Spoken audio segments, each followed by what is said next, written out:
Baik, di video yang kedua ini masih melanjutkan video yang pertama tadi ya, yaitu setelah VOC itu dibubarkan ya, bukan berarti penderitaan rakyat Indonesia juga telah usai ya. Jadi pemerintah kolonial Belanda justru semakin membuat rakyat Indonesia semakin menderita ya, dengan berbagai kebijakan yang mereka buat ya, dengan melalui gubernur yang mereka tunjuk ya. Jadi di video yang kedua ini kita akan membahas kebijakan-kebijakan Gubernur Jenderal Belanda ya, yang membuat penderitaan rakyat kita semakin sengsara seperti itu ya. Yang pertama itu Herman William Dendels ya, itu kisaran tahun 1808 sampai tahun 1811 ya, jadi dalam kurun waktu 3 tahun ya. Pada masa pemerintahan Dendels ya, beliau menerapkan kebijakan sistem kerja paksa, atau dalam kata lain itu namanya Rodi ya, sistem kerja paksa Rodi ya.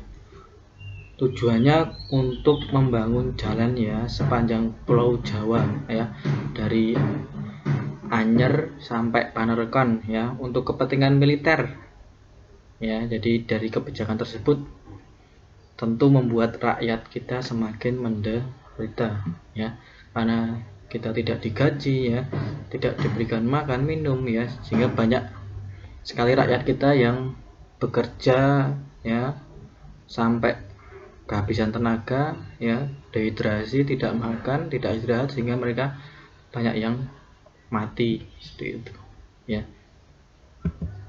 Jadi kerja paksa Rodi ya, Rodi merupakan kerja paksa yang dilakukan oleh rakyat ya untuk kepentingan pihak penguasa, atau dalam hal ini itu kepentingan pemerintah kolonial Belanda ya, tanpa pemberian upah ya, dilakukan di luar batas peri kemanusiaan ya. Pada kerajaan-kerajaan di Jawa, Rodi itu dilakukan untuk kepentingan raja dan anggota keluarganya, para pembesar, para kepala dan pegawai, serta kepentingan umum seperti pembuatan dan pemeliharaan jalan, jembatan dan sebagainya. Tapi pada masa kebijakan Dendels ini, kerja Rodi itu digunakan untuk menyiksa rakyat ya, mengoptimalkan atau mengoptimalkan tenaga manusia secara tidak manusiawi seperti itu ya, tidak digaji, tidak diberi makan dan minum seperti itu. Jadi proyeknya itu membangun jalannya dari Anyer sampai Panarukan untuk kepentingan militer seperti itu. Nih, ini ada gambarnya ya, gambar peta. Bayangkan ya, rakyat kita suruh dikerja secara paksa ya, membangun jalan untuk kepentingan mereka, kita tidak digaji, tidak diberikan makan minum ya, dari Anyer sampai Panarukan ya, kurang lebih 1000 km ya, sungguh sangat kejam sekali ya. Dan itu untuk kepentingan mereka, kepentingan militer, untuk memudahkan militer mereka itu. Yang kedua itu pemerintahan Graaf Johannes van den Bosch ya, beliau menerapkan kebijakan kulturstelsel ya, atau tanam paksa pada tahun 1828 ya. Van den Bosch ya, tanam paksa atau yang disebut dengan kulturstelsel ya, merupakan salah satu sistem yang pernah dijalankan oleh pemerintah Belanda ya, kepada masyarakat pribumi pada masa kolonialisme Belanda ya. Sistem tanam paksa ini mewajibkan petani di daerah Jawa ya untuk menanami ladangnya dengan tanaman yang hasilnya laku dijual di luar negeri ya.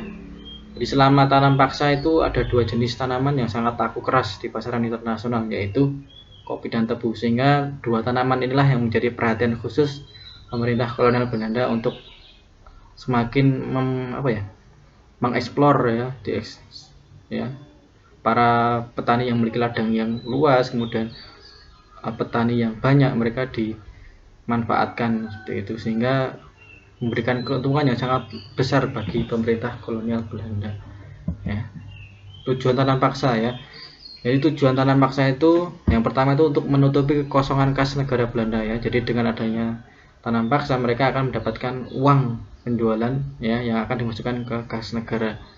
Yang kedua itu untuk membayar hutang-hutang yang Belanda yang sangat banyak. Yang ketiga itu untuk membiayai peperangan ya.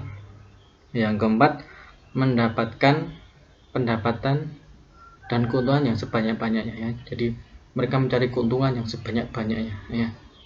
Kemudian mengeksploitasi ya rakyat pribumi dari segi tenaga, pikiran, dan waktu ya, serta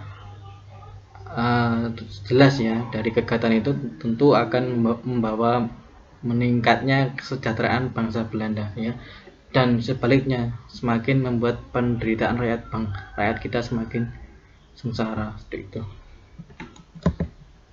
Ini gambarnya ya, itu tanam paksa ya.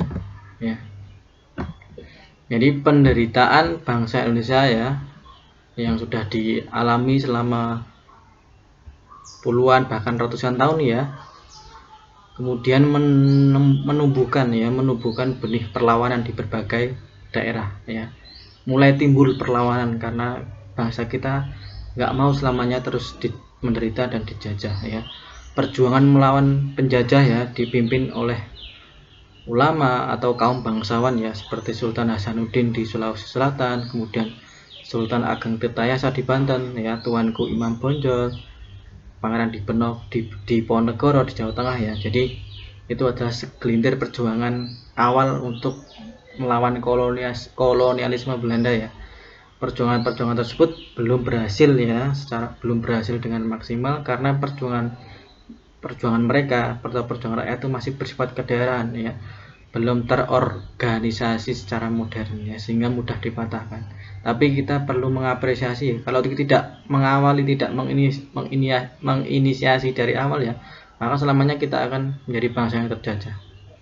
Maka perlu kesadaran ya, semangat, komitmen untuk mulai sadar akan pentingnya kemerdekaan seperti itu ya.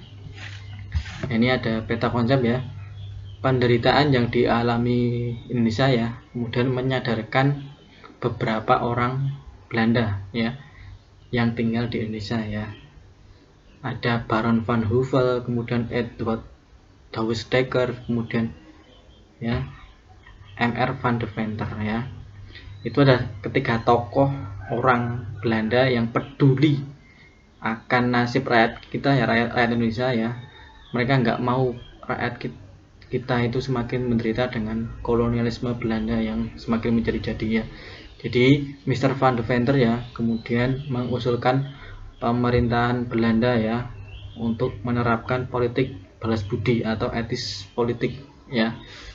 Politik balas budi atau etis politik ini ada 3 program, yaitu edukasi atau pendidikan, transmigrasi atau perpindahan penduduk dari satu tempat ke tempat yang lain, dan irigasi atau perairan untuk kebutuhan pertanian ataupun perkebunan ya. Jadi ada dampaknya juga ya. Salah satunya edukasi itu memiliki dampak yang sangat luar biasa ya, yaitu dengan edukasi atau kebijakan edukasi ini pembangunan sekolah ya melahirkan dampak positif bagi bangsa Indonesia, yaitu munculnya masyarakat terdidik yang mulai memiliki pemahaman dan kesadaran akan kondisi bangsa Indonesia yang sesungguhnya ya. Jadi dengan adanya pendidikan maka lahirlah kaum terdidik yang memunculkan generasi anak muda yang mulai sadar akan pentingnya kemerdekaan bagi bangsa Indonesia. Seperti itu ya. Jadi itu saja video yang bisa Pak Muflis sampaikan ya. Ada 2 video ya, video yang pertama tadi dan yang kedua ini, semoga bisa membawa manfaat buat kalian dan menambah wawasan kalian ya. Akhir kata, wassalamualaikum warahmatullahi wabarakatuh. Selamat belajar dan tetap semangat.